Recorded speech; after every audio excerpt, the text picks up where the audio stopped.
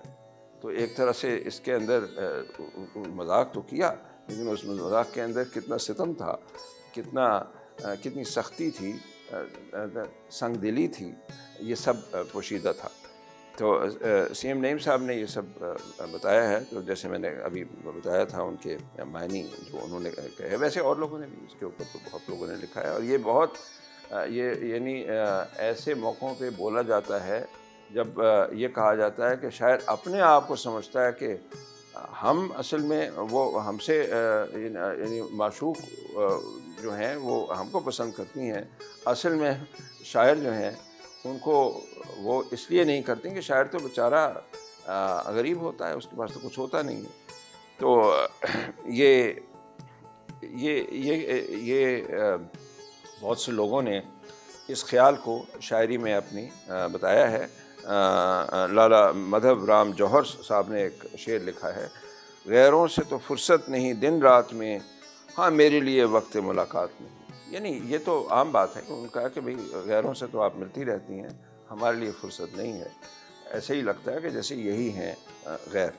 لیکن فراز احمد فراز صاحب نے بہت انہوں نے ایک اصلیت اس میں ڈال دی ہے، اور وہ یہ ہے کہ شاید تو بیچارہ جو ہے وہ غربت کا مارا ہوا ہے، وہ تو مفلس ہے، اس کے پاس تو پیسے ہیں نہیں، اور معشوقہ جو ہے وہ ایک مشکل کے اندر ہے. یہ کہ اس کو الجھن یہ ہے کہ اپنے محبت کے لیے جائے شاعر کے پاس، یا کسی امیر آدمی سے شادی کر لے تاکہ اس کو زندگی کی آسائشیں ملیں. تو فراز کا شعر اس کے اوپر ہے: فراز تو نے اسے مشکلوں میں ڈال دیا، زمانہ صاحب زر اور صرف شاعر تو. فراز تو نے اسے مشکلوں میں ڈال دیا، زمانہ صاحب زر اور صرف شاعر تو. یعنی زندگی کی اصلیتیں تو یہی ہیں نا کہ جن کے پاس طاقت ہوتی ہے، دولت ہوتی ہے، ان کو ہر طرح کی نعمتوں میں سے یہ عشق کی نعمت یا خوبصورت لوگوں کی یعنی نعمت بھی زیادہ آسانی سے مل جاتی ہے. آج کے لیے اتنا ہی. enough for today. That's the end. ختم شد.